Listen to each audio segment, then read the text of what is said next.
Flowers top singer season 5 വേദിയിൽ അരങ്ങേറുന്ന അതിമനോഹര നിമിഷങ്ങൾ കാണാം. എടുത്താ പൊങ്ങാത്ത ഒരു പാട്ടുമായിട്ട് ദേവതീർത്ത് കടന്നു വരികയാണ്. 2005 പുറത്തിറങ്ങിയ നരൻ എന്ന ചിത്രത്തിലെ ഗാനമാണ് താരം ആലപിക്കുന്നത്.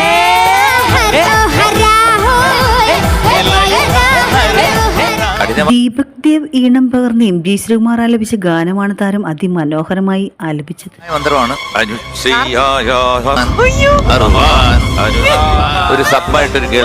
സ്കൂളിൽ പറയാൻ പേടിയല്ലേ, ഇവിടെ വരുമ്പോൾ തുടർന്നും രസനിമിഷങ്ങളാണ് വേദിയിൽ അരങ്ങേറുന്നത്. ഇവളെയൊക്കെയാണോ പൂക്കുറ്റി കൊടുത്തത്? ലങ്കാദഹനം എന്ന ചിത്രത്തിനു വേണ്ടി പി ജയചന്ദ്രൻ ആലപിച്ച ഗാനവുമായാണ് ശിവശങ്കർ വേദിയിലെത്തിയത്.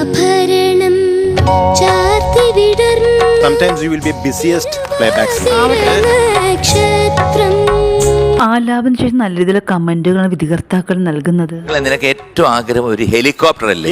അവന്റെ മുമ്പിലോട്ട് വരട്ടെ.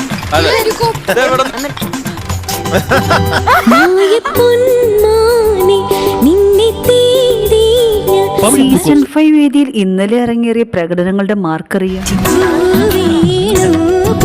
ഒരു മാസം ദേശാടന കിളികൾ കരിയാറില്ല എന്ന ചിത്രത്തിലെ ഗാനമാണ് ശ്രീലക്ഷ്മി ആലപിച്ചത്. കൃത്യമായിട്ട് വന്നാ പോലും ചിലപ്പോ എവിടെയെങ്കിലും ഒക്കെ ഇങ്ങനെ തപ്പുന്ന പോലൊരു പ്രതീതി ഉണ്ടായി. വേദിയിൽ മനോഹര പ്രകടനം കാഴ്ചവെച്ച താരത്തിന് 98 മാർക്കാണ് ലഭിച്ചത്. മനോഹര ഗാനവുമായി തപസ്സിക്കുട്ടി എത്തുന്നു. എന്തോ ഒരു പലഹാരം വന്ന് നിൽക്കുന്നത്. അടുത്ത് പോണ്ട കുഞ്ഞ് കടിക്കും. തപസ്സിക്കുട്ടിക്ക് ഗോൾഡൻ സ്റ്റാർ ആണ് ലഭിച്ചത്. മോന്റെ ശ്രുതിയായിരുന്നു ഇന്നത്തെ മോന്റെ ശത്രു. ജീവൻ വേണമെന്ന് എനിക്ക്. കടൽപ്പാലം എന്ന ചിത്രത്തിലെ ഗാനവുമായി എത്തിയ സൂര്യകാന്തിന് 95 മാർക്കാണ് ലഭിച്ചത്. നിന്നിൽ നിന്ന് ഞങ്ങൾ ഒരുപാട് എക്സ്പെക്ട് ചെയ്തു പോയി. സത്യത്തിൽ തെറ്റ് ചെയ്തവരാരാണ് നമ്മൾ? ഭാസ്കർ ദറാസ്ക് എന്ന ചിത്രത്തിലെ ഗാനവുമായാണ് ആൻസർ എത്തിയത്.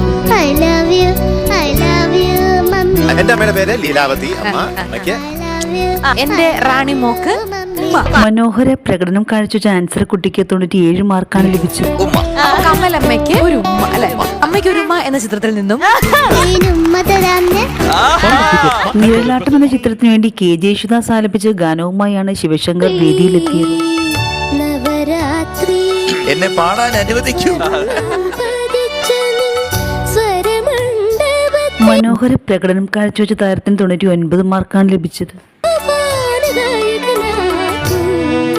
പല്ലവി എന്ന് പറഞ്ഞു കഴിഞ്ഞാൽ ഒരു എക്സ്ട്രാ ഓർഡിനറി ആയിട്ട് പാടി. വേദിയിൽ മനോഹര ഗാനവുമായി അർജിത എത്തുന്നത്. തൃപ്തിയായടോ. സുന്ദരക്കില്ലാടി എന്ന ചിത്രത്തിന് വേണ്ടി കെ എസ് ചിത്ര ആലപിച്ച ഗാനവുമായാണ് അർജിത എത്തിയത്. ഒരു കുഴപ്പം എന്ന് തോന്നുന്നു. എനിക്ക് തോന്നുന്നില്ല എന്നൊക്കെ ആയിരിക്കും. മനോഹര പ്രകടനം കാഴ്ചവെച്ച താരത്തിന് 96 മാർക്കാണ് ലഭിച്ചത്. മീനൂട്ടിയുടെ കഥയുമായി താരം വേദിയിൽ. മീനൂട്ടിയുടെ കഥയല്ലേ പറയാൻ പോകുന്നത്? വല്ലഭനും പുല്ലുവായുധം എന്ന് പറഞ്ഞ ആ വല്ലഭനാണോ? ആ വല്ലഭൻ കൂടെ ഉണ്ട്. ഫ്ലവേഴ്സ് ടോപ്പ് സിംഗർ സീസൺ 5 വേദിയിൽ അരങ്ങേറുന്ന അതിമനോഹർ നിമിഷത്തിനായി നാം ഏവർക്കും ആകാംക്ഷയോടെ കാത്തിരിക്കാം.